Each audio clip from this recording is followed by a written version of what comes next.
Parents' Night In is awesome. Makes me laugh more than the rest. Kelly and Justin hanging out with you. PNI's the best. Good evening. Hello. Hello. Good evening, everybody. Welcome to Parents' Night In with me, Justin. And me, Kelly. We're watching a movie that some of you probably haven't seen, but it's got a special place for us because we watched it on one of our first real dates. We fell in love. We fell in love. We bonded over this movie. It's called Lost in Translation, starring Bill Murray and America's sweetheart, ScarJo. And it's Oscar season, so we're watching a critically acclaimed Oscar bait kind of movie. Do you feel like there are certain people where you're like, I don't remember seeing this person for the first time. I feel like they were always there. That's how I feel about ScarJo. Oh, really? No, I distinctly remember being introduced to her. Well, you're a guy and she's a hot girl, so I guess that makes sense. Not just because of that. I mean, just this was her breakout role, and I was like, oh, I have no idea who that is. But I remember watching this for the first time and thinking like, oh, I haven't seen Bill Murray in a role like this before. But I don't remember being like, oh, Scarlett Johansson, this is interesting. Like, I remember feeling like I already knew who she was when I saw it.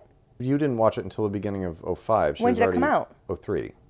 She was already named by 2005, I think. This may be the earliest Kelly looked stuff up on Google. That's ScarJo's bum. Yeah. It's an interesting opening, actually. In the movie theater. It's an interesting opening, that's for sure. I didn't even mean the double entendre. It must be interesting when you're sitting in a movie theater seeing a giant butt. But I'm going to look stuff up on Google because... Stuff up on Google. I can't say it. Kelly looked stuff up on Google. You're looking up ScarJo's filmography? Yes, because I want to know what I saw her in before we watched this together, because I don't believe it was the first time I saw her. It might not have been, but even if it was, like, you probably just saw her on TV and stuff. Or, yeah, I was big into the tabloids. Right. I mean, she was... The tabs. She was all over the place already by the time you saw this. Mm. She was in The Horse Whisperer, I forgot. I didn't see that. I didn't either. So the movie, basically, for those of you who don't know it, Bill Murray is a famous actor in the movie, and he has traveled to Japan basically to do a bunch of whiskey ads, and he's being paid a shitload of money because he's a huge star in Japan. So it's like a fish out of water thing. He's a fish out of water, and so is ScarJo's character, and they bond over that. Mm. And the story is extremely simple, and it's really just about the characters and how they find each other. And both performances are wonderful. Yeah. And it was the breakout movie for Sofia Coppola as a director. Sofia Coppola, you might remember, was terrible in The Godfather Part 3. She had a lot to make up for, I think. She sure did. There's a lot of good cinematography in this movie where they do a very good job of making them very visually fish out of water. Like he was just standing in the elevator and he's like a full head and a half taller than everyone else in the elevator. They're all wearing gray suits. He's wearing black. It's subtle, but yet sort of right in your face. This movie made me really want to go to Japan, even despite the alienation that these characters feel. It's such an interesting place. Yeah. And now that I'm a Japanese wrestling fan, I want to go even more. You were going to say, now that I'm a Japanese person. What? It just seemed like you were saying it so initially. And now that I'm a Japanese. What you drinking? Same thing you are. Delirium Tremens, a Belgian ale that is extremely high in alcohol content. Is it really? It's like 9 or 10%. Oh, geez. It's really yummy. It is yummy. It's one of my faves. This was one of our first Belgian beers ever. It was.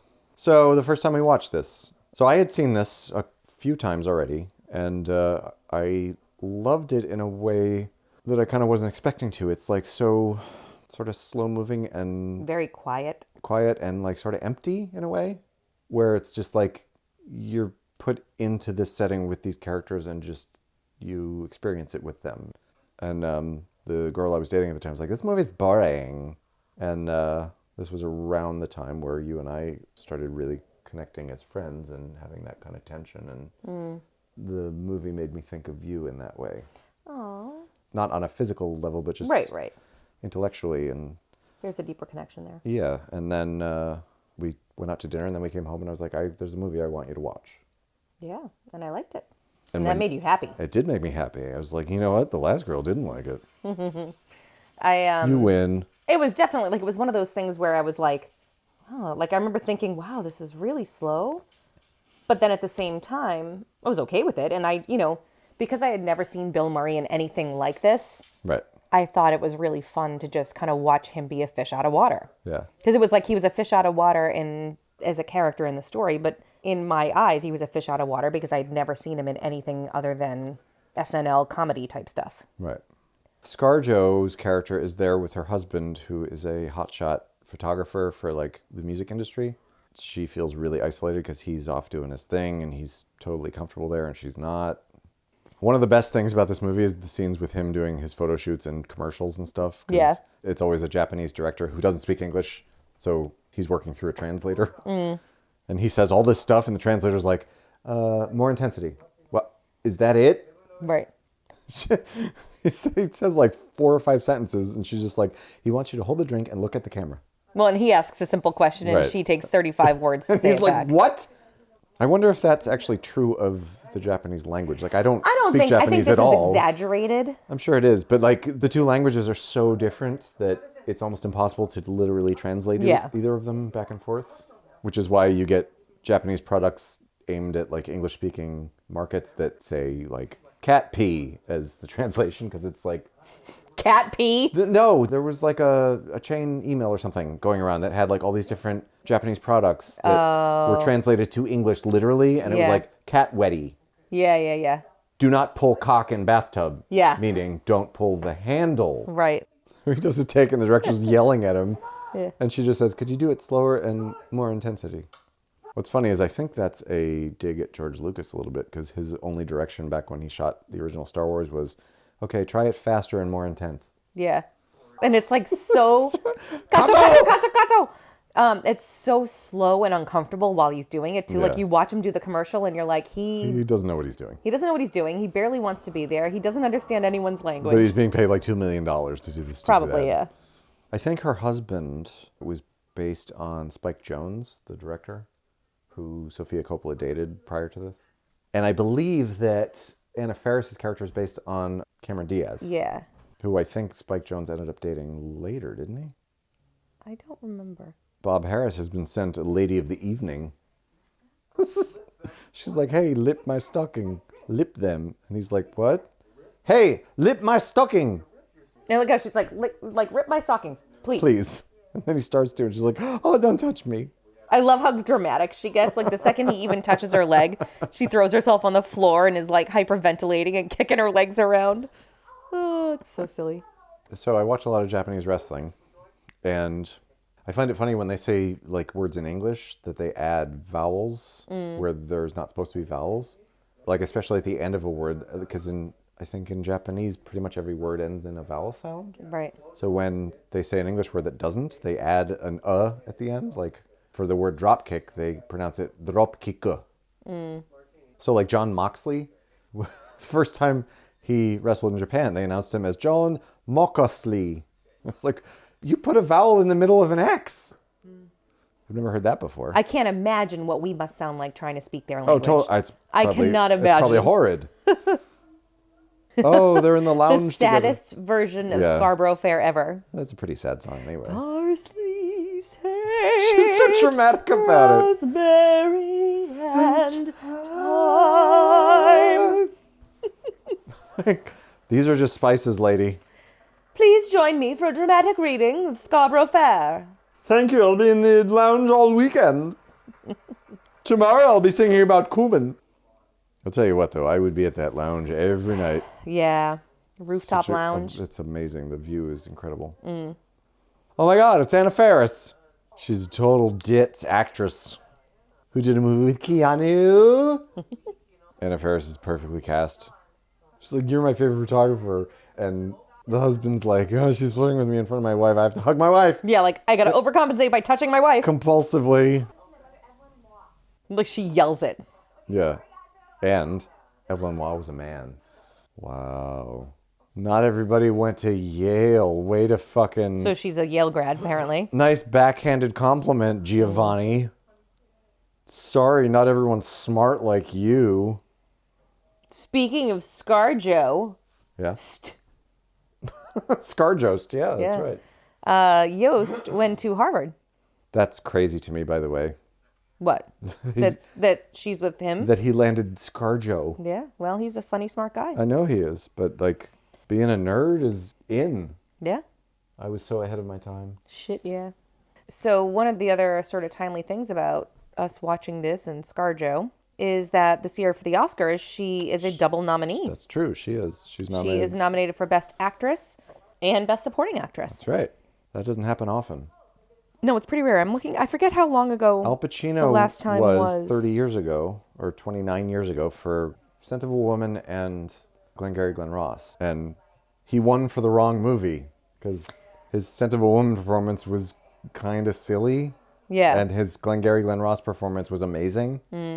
Why did you learn your trade, you stupid fucking cunt, you idiot? Prior to Johansson, only 11 other actors have earned double noms in the same year in Oscar history. 11? I didn't think it was that many. The year Al Pacino won his first and only Oscar for Scent of a Woman, he was also nominated for Glengarry Glen Ross, as you just said. Yep. The following year, Emma Thompson and Holly Hunter both earned double nominations. Really? But only one walked away with a statue. Thompson was nominated for Holly Remains Hunter. of the Day and In the Name of the Father. Oh, yeah. And she lost both categories. Hunter became the first for The Piano. Yeah. And she was nominated for The Firm. Oh, I forgot she was even in The Firm. Yeah, supporting actress. Emma for The Firm. Thompson was amazing in The Name of the Father. But she lost to her Piano co-star, Anna Paquin. That's right. 3 actors were double nominated in the 2000s. Julianne Moore in 2002. Tell me the movies. Hours. Mm-hmm. And what year? 2002. Shit. I can't remember the other one. The Hours was for actress, right? Supporting actress in No, supporting actress for Hours. Oh, okay. So actress. The other one I haven't heard of. She lost to Nicole Kidman in The Hours, right? Correct. Shit. I don't remember. What? She was nominated for Best Actress for Far From Heaven and Supporting Actress for The Hours. Okay, I never would have gotten that. She lost Actress to Nicole Kidman Yep. and Supporting Actress to Catherine Zeta-Jones. Yes. Boom! And Jamie Foxx. Yeah, for Ray. Yep. And he won for that. Mm-hmm. Fuck, what was he supporting actor in? 2004. Did Morgan Freeman win for supporting actor? It doesn't say. It doesn't? Mm-mm. I think he won for $1 Million. It says what he won. Oh, Collateral. Yes. Yes. Nice job. Woo! And then 3 years later, Cate Blanchett became the first woman to earn 2 noms for the same role. Yes. She was nominated for actress for Elizabeth the Golden Age. Yes. And supporting for I'm Not There. Yes. Which she should have won because she was amazing in that movie. Yes, but she's also been nominated twice for the same role. Yes, Elizabeth. Yeah, and then 1998's Elizabeth. Which she also should have won for. And you know who she lost to? No. Gwyneth Paltrow for Shakespeare in Fucking Love. Oh, I know how much you hate that movie. No, but like, even if I didn't hate the movie, like, Cate Blanchett in the first Elizabeth movie is incredible. It was a really long sidebar. Yeah. On our part. But it revealed that I know way too much about Oscar history. It was a really long sidebar, and it offered us a glimpse into your weird head. I'm also going to edit that, so it sounds like I got the answers right away. So now he's inviting ScarJo down to the lounge to hang out with his, like, industry friends. I thought you were anorexic. Thank you. I know. Vapid. Yep. My dad was an anorexic. Her delivery of that line is perfect. Yep. My dad was an anorexic, and she's like smiling but trying to be serious. Do you know what I think? She goes, oh my God, you guys gotta listen. I tried this power cleanse, and ScarJo's like, oh my God. I think the thing I like about her character in this movie is that it's basically her character from Just Friends. Yes. Except turned down a notch. Well, like more serious. Yeah. So she goes and talks to Bob Haddis. He really wants to leave the bar and then the hotel Yep. and then the city and then the country. He's like, and she's like, I'll join you. Would you please come with me? I need a friend. Mm-hmm. I need someone that understands the hell I'm in. Oh my God, look at that. What's that? A little bit of the bubbly. Jesus. She's got bubbly, you've got bubbly, you've got bubbly, she's got bubbly. Yep. Their bubbly looks more expensive. Don't be talking shit about our bubbly. This is excellent bubbly. I know. What is this, Kelly? Gramona. Where have you been? You're from Barcelona. Got some bubbly from a place that I visited with my friend Adam in Barcelona. or as they say in Barcelona, Barcelona. Thank you for the lesson. I would like to go to France, or as they say in France, France.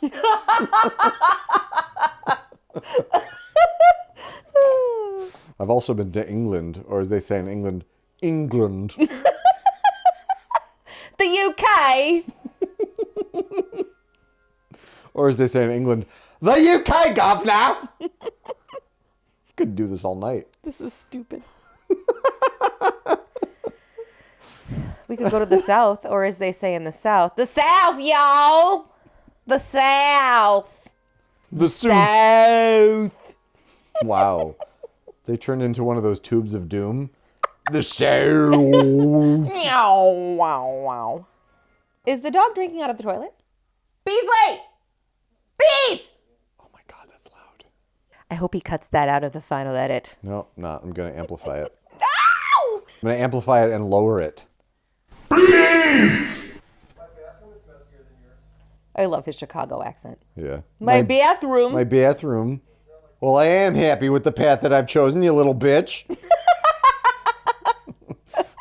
Oh, the other joke I wanted... So we saw Little Women tonight. The other joke I wanted to tell you as it was happening was, hey, you can't skate there, you stupid bitch. Because, see, she falls through the ice. Yes. Another great... God, it's like I'm leaving the house with you. Yep. Do you have your shoes? Where's your bag? I have your keys in my hand. Do you have your keys? Did you forget this? Did you forget that? And then we get in the car, and I forgot everything because he stresses me out on the way out the door. Well, you should stop being so stressed out and just remember things. So they're finally having some fun out in Tokyo. Or as they say in Japan, Tokyo. Oh, yeah, they drive on the opposite side of the road there, too, huh? Do they? I don't... It's hard to say there because it's all... That's a one-way street. That wasn't a one-way street. I think it was. No, it was not. Rewind it. It was very clearly a two-way street. Your butt's a two-way street. Terrible. You're an asshole. No, you're an asshole. There it is, karaoke. And now Bill Murray's doing his lounge singer act. Wonder how much of this movie was ad-libbed. I feel like... I was wondering that with the the Rip My Stocking scene. Yeah, I feel like a lot of it has like to his be. reactions look like he's reacting to something he wasn't planning for. Yeah. Here's where ScarJo pretends she can't really sing. She's like, oh, I'm shy and I can't sing. Except that she's done an entire album of Tom Waits songs. Yeah. I love Tom Waits. Hey, Tom Waits, if you're listening, when are you going to put out another album? He's probably listening. It's been a long time, Tom Waits. Oh, he's carrying her back to her room. And he puts her to bed and leaves like a gentleman. Yep. The gentleman. Here's where you think, like, they might kiss or something. Yeah. But they don't. I mean, first of all, that would be creepy. Yeah, I mean, he's a gentleman. And she's 20. He's, like, well over twice her age. You can, like, as he's walking away, you can see in his mind, he's probably like, fucking idiot, you probably could have kissed her. But, like, at the same time, but at the not same like... time, it's like, well, where does that go? Right. She's basically a child to me. Right. It's one of, like, many pitfalls this movie could have fallen into. And and it doesn't. And I think that's why I love it so much. Yeah, right. It's because anyone could have written a movie where it's a lesser like, movie. Guy going through midlife crisis hooks up with young chick. Right. It's just a lost weekend. Right. Hi, crazy cats. What made you decide to come in here? So now he's talking to his wife, and... They were sniffing each other's noses. they were sniffing each other's butts. Our animals, not the people in the movie. Yeah, sorry. If you haven't seen this movie, there's no butt sniffing in it. That would have been something. He puts her to bed and sniffs her butt. No.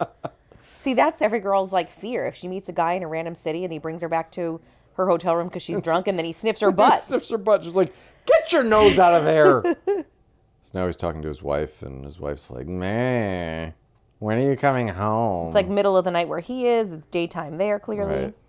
And he's like, I'm tired of eating pasta. I want to eat some sushi. And she's like, maybe you should stay there then. Oh, girlfriends. Like, aren't they the best girlfriends and wives when they do that shit? And you're like, wow, she sounds like a peach. Well, of course he's married to her. She's a peach. And then he's like, hey, honey, when I come home, could you put some stockings on and ask me to lip them? I've kind of got a taste for it now. I think this movie was shot in like 2 or 3 weeks. And I think she wrote the part for Bill Murray and wasn't even sure she could get him. But she wrote it specifically for him. And I don't know who else could play it, honestly. No one else could have played because this. Because it is, No. you can tell it's written for him. It's clearly for him. He's perfect. Yeah.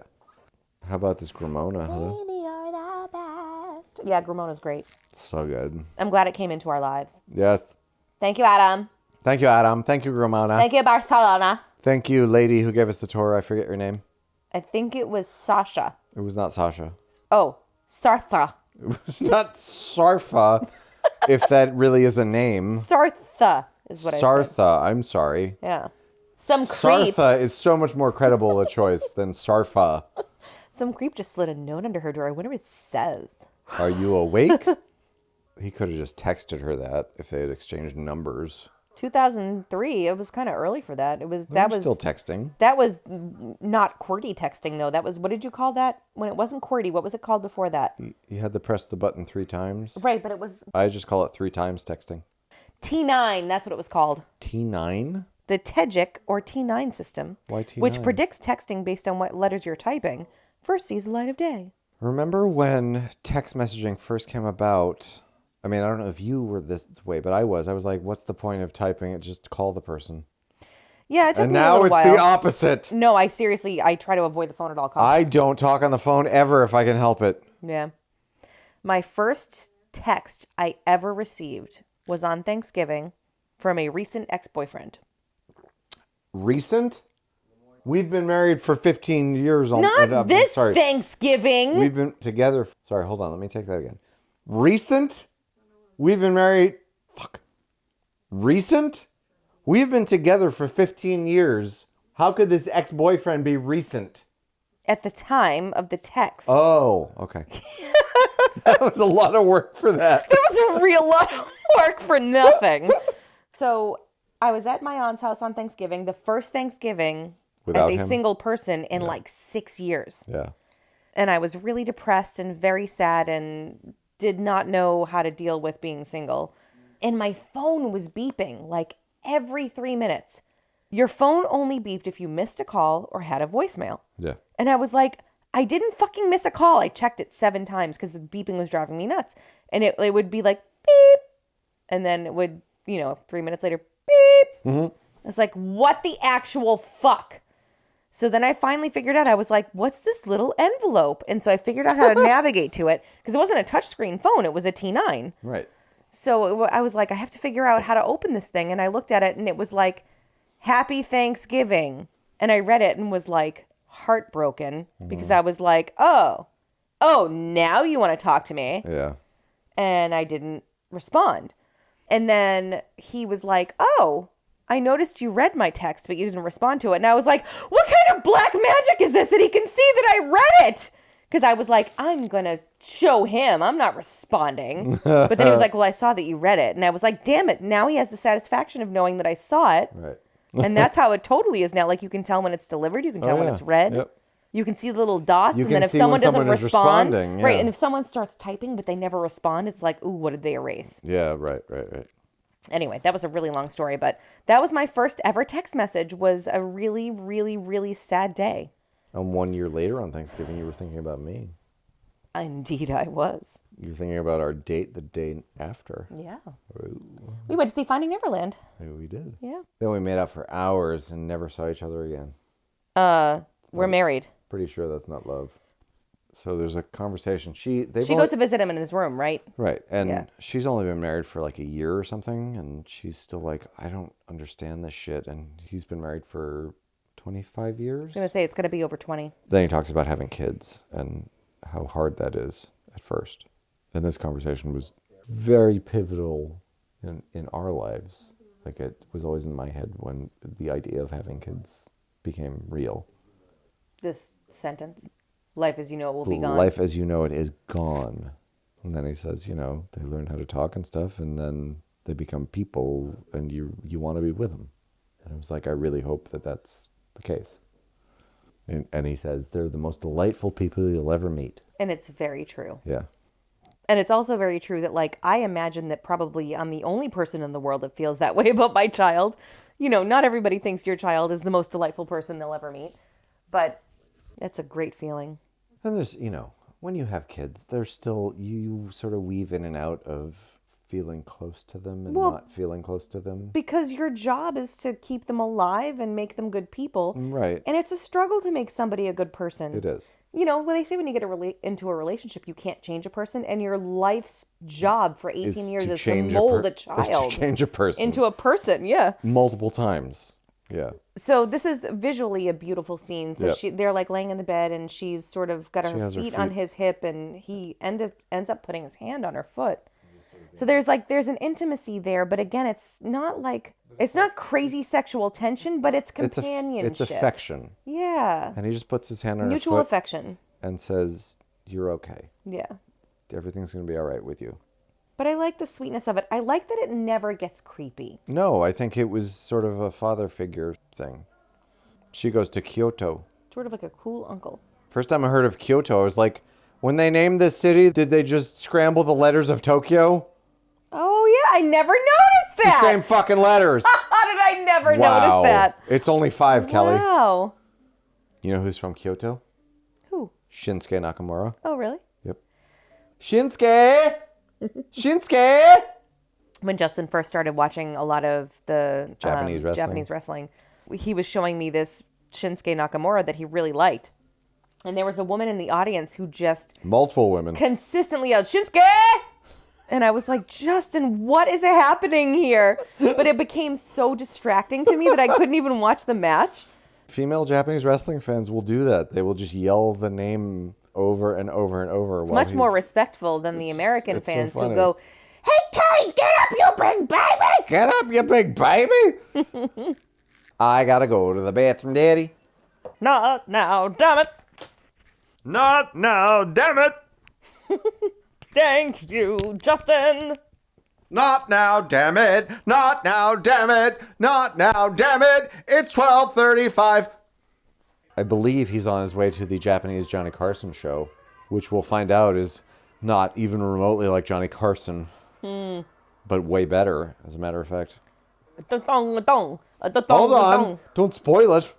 You just spoiled it 7 times. I just said it wasn't like Johnny Carson. Is this based on a real show? I'm sure it is. No, their game shows are crazy. Yeah. Game shows and talk shows, yeah. I love everything about this whole incredible scene. Da, da, da, da, da, da, da, da. His suit is ridiculous. Ladies and gentlemen, Mr. Bob Hatties. Everything about his delivery is gold. Yep.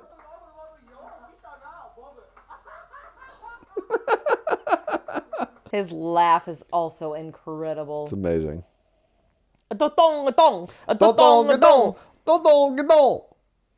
Hi. Her hair is bang ridiculous. Me? Then he wakes up and he's like, "Oh no, this happened, didn't it? Why did I do that?" Not only that, but she's singing Midnight at the Oasis. It's like the worst possible song. Who originally did that? Midnight at the Oasis. I don't remember, but it's a terrible song. It sure is. Maria Muldaur? In 1973, she won the Grammy Award for Song of the Year for Midnight at the Oasis? Jesus. So, unfortunately, Charlotte knocked on his door and was like, "We're hanging out later. Do you want to come?" And he's like, "Yeah, but I can't right now." And then she hears the woman sing in the background. She's like, "Oh, And she's visibly pissed. I don't know if she's pissed or just, like, disappointed. Yeah. Well, he's married. It's true, but... So she's going through this whole, like, why did I even get married thing. Right. That doesn't help either.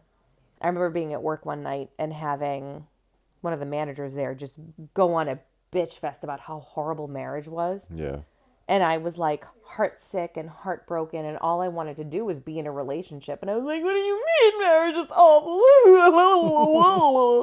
But it was like he was shitting all over what I expected to be my dream. Right.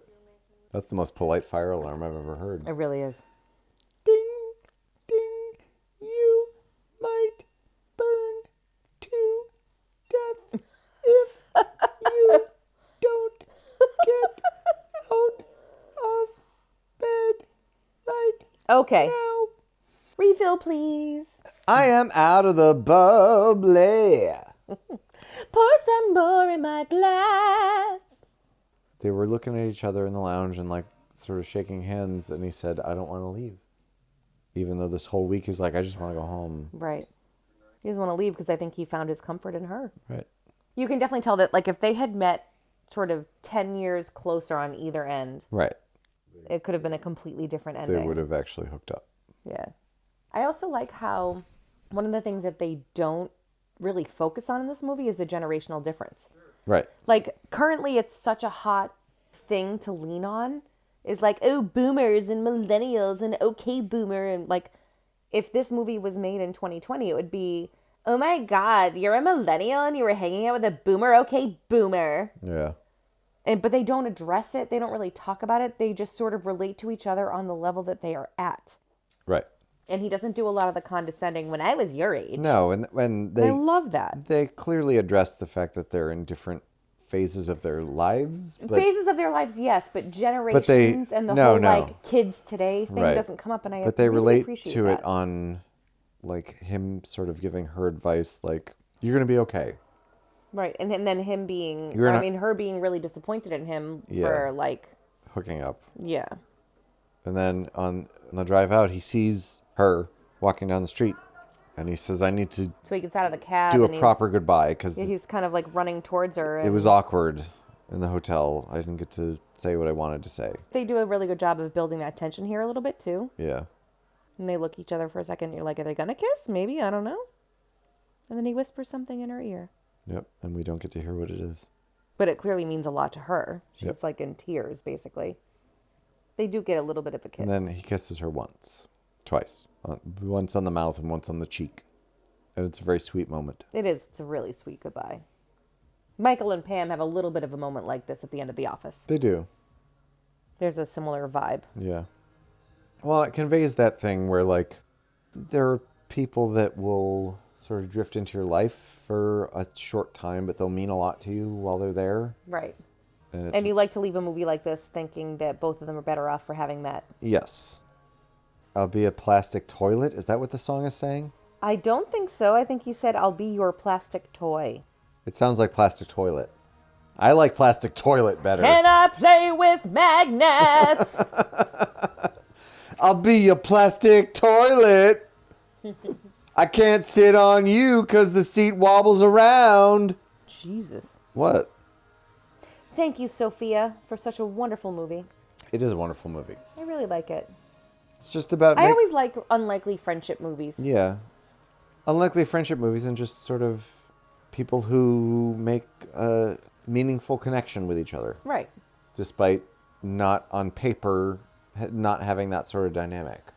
I think what you just said in so many uneloquent words is an unlikely friendship. You're like, yeah, an unlikely friendship. Or like people who like shouldn't be on paper the friends that on real life they friend and then become inspirations like. Is that what I sound like? Rewind the tape. People who, on the surface, have nothing in common and yet somehow manage to connect on a very intellectual and spiritual and emotional level and mean so much to each other that they better each other's lives. And in that pompous British accent, what you just said was an unlikely friendship. Yeah, I know, except that I said it very eloquently and you didn't, so shut the fuck up. Justin? What? Short and sweet. You're short and sweet. I am not short or sweet! So, at the end of this whole thing, as a quick sort of historical tour through the relationship of Mr. and Mrs. PNI, that's Parents' Night In for the uninitiated. Before we were dating, actually, Justin gave me a list of movies that I had to watch. Yep. Prior to really becoming friends with Justin, I kind of watched movies and stuff, but I wasn't like, ooh, Oscar movies. So when Justin gave me his listo movies, there were things on there like True Romance and American History X and The Professional, and Spinal Tap and Fight Club and Lebowski and all these things. This was one of the first really serious movies we watched together. Yeah. As a couple. And it was I just really enjoyed the idea of like laying on the couch and watching movies with you. And so for the past 15 years, this is what we've been doing. It's really interesting that this is like kind of one of the movies that started it all. That's true. And here we are drinking champagne and still watching flicks. Yeah. But movies are a big part of our life. Yes, they are. When we got married, like our theme for our tables, we didn't have numbers, we had movies. We picked our like 18 favorite movies or however my mom was at the West Side Story table. We were. Yeah. But movies are a central point of our relationship. It's one of the things we bond over. Yeah, like very early on. I think art is extremely important. It is extremely important. And music and movies are a key part of every conversation we have, pretty much. So yes, art is a reflection of who we are as a species. Yeah.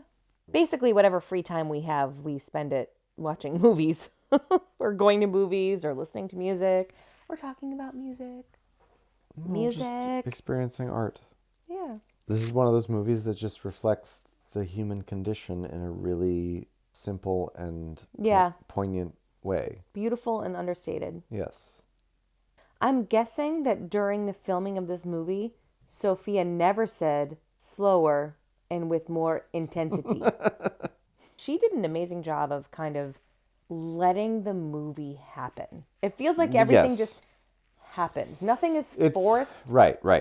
I love that about this movie. Yes. It's written and directed by Sofia Coppola is how it's credited. But I forgot she wrote it. I feel like it's barely written. It's like she had an idea and she just said, okay, here's the situation that you're in. You two just give me chemistry. Yeah. Give me two people finding something meaningful in each other. I will capture that on camera. I always find myself curious when I see people on screen that have that kind of chemistry, what it's like for them in general. Like, did that chemistry just happen when they walked in the room? I don't know. How hard did they have to work at that? How do you not fall in love with the other person while that's happening? I know. Isn't it? Like, that's got to be really difficult as an actor. Well, I think that's why Hollywood is the way it is sometimes with relationships. Right. Because you have to put yourself in such a vulnerable and like sort of emotional state. Yes. How do you put yourself in that position and not be like, I am in love with this person? And now I have to go home and pretend like none of this meant anything. Yeah. Because it's over. It's part of why I have so much respect for the people that do this. It's a very difficult thing to do. It's got to be a very difficult thing to do. And it's why, like, when people shit on actors, I'm like, you're a douchebag. Because it's such an these people do something that's very difficult. And very vulnerable. And important. Like, all of these movies have touched you in a certain way. And now you're going to shit all over the entire industry. Okay, stop watching movies then. Fuck you. Yeah. But that's why I can't be an actress. Like, I've auditioned, the few times that I auditioned for, like, plays and stuff. Yep. I want to be good, and I know what good looks like. Yep. I am not brave enough to be good. Yeah, I feel like it takes a certain amount of braveness. Yep. That I Bravery. I said braveness. Braveness? I knew it was wrong when I said it. But it takes a certain amount of courageness. Yeah. It takes a lot of courageosity that I don't have. And so every audition I've ever had in my life, I have never walked off stage without my face feeling beet red. And I have never been confident in anything I've done. Because I just am not able to be vulnerable like that. I feel more or less the same way. But you have... I've done some acting. I mean, it depends on the role. Like, if it's similar enough to me, then yes, I can pull it off. I guess, but okay. Like, I took improv, and the exercise was, okay, walk around the room as a particular character and just explore that. And I'm like, no, I'm really uncomfortable with this. I don't know how to look ridiculous and not feel self-conscious about looking ridiculous. I'm okay with looking ridiculous. I'm not okay with looking credible. No, my problem was, like, I feel like I look stupid. I'm worried about looking stupid. So, like, I try to be too composed, and it's like, you can't be composed if you're an actor, if you're serious about it.